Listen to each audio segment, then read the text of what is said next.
This is the Hyundai Veloster.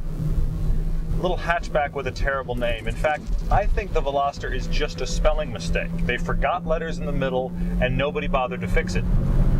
I think it's an interesting, fun, and cool name, and eventually most people will end up at something like Velociraptor. Do you see any other car manufacturer being quite as fun and creative as Hyundai is right now? The whole concept here is just to defy convention. What's surprising is that they wound up with a really impressive little car. Now the engine is more economy car than sports car. I mean, it's not overly powerful. Above about 5,000 RPMs, it really just kind of runs out of juice and just makes more noise.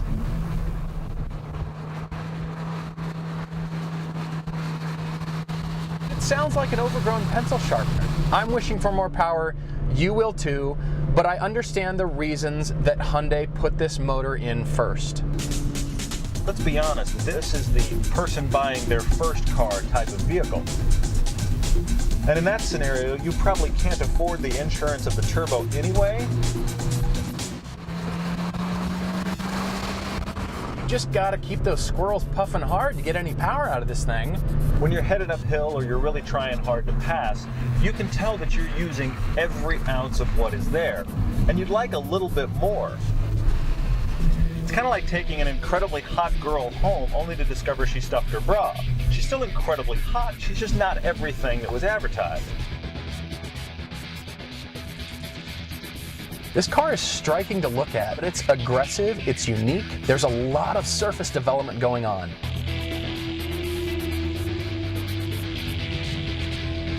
Now the styling is admittedly quirky in some places. There's some pretty funky concave shapes right under the headlights. And you've got a huge concave surface right next to the taillight, so it looks as if these taillights are sticking out even more. But the sheet metal sculpting up over those taillights, very pleasing.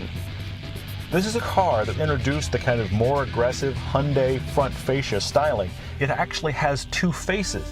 There's also a face in the back. I mean, the rear of this car looks like its own alien head. Of course, all that leads back into the whole three-door concept. This is a complete door that has nothing to do with any other door in the car. Now, having three doors leads to a few little oddities. This is the only time in my life I've sat in a car and there's been 3 electric window switches. What I like that Hyundai has done is provide a unique mix of colors and textures all over the interior. So yes, even though the materials are simple, the interior is not going to get boring. All these lines of the instrument panel are pointing to the start-stop button for the engine. So it's asking you to start the engine and go drive and have some fun with this car. And there's acceptable legroom in this car. I mean, you could actually get 4 people in it if you needed to, and they don't have to kill themselves getting in the back. The seating position is pretty good, but the seats are not. They look good, they're well styled, but that's not good enough, because after a long period in these seats, your back is going to hurt. The Hyundai Veloster has plug-ins for your gaming system. Here in your car, when you're stopped, you can play it on the navigation screen. Or you could just go inside.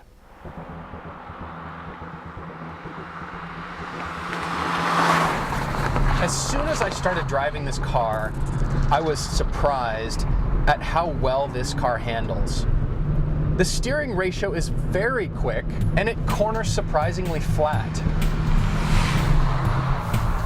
It's got a steering sharpness that's actually kind of more Mazda Miata than Honda Civic.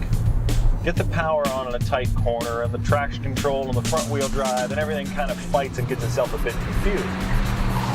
But you got to push pretty hard to do that. So while it's front wheel drive, it's fairly precise, pretty chuckable. When you throw this car around a corner, you better be sure that's what you want, because the Veloster is going to take you very seriously. There's good feedback and very little body roll. But it's simply the same power and weight as the Honda CR-Z and the standard Mini Cooper. And I have to say that in driving enjoyment, this car competes with them like crazy. This car has the 6-speed manual. And you get a sense of satisfaction every single time you shift. The shifts are a bit rubbery, they can be a bit notchy to find. The pedals are too far apart for heel-toe shifting, so it's not a track car, but it is a 6-speed, it's easy to drive. There's a lot of cars that I would like to own more than this. But if this is your price range, I think it's hard to go wrong. I'd like a little more power, but in that case, just wait for the turbo. If you can't afford the turbo, every 16 it shouldn't have the turbo because insurance is going to kill you. This isn't a disappointing car.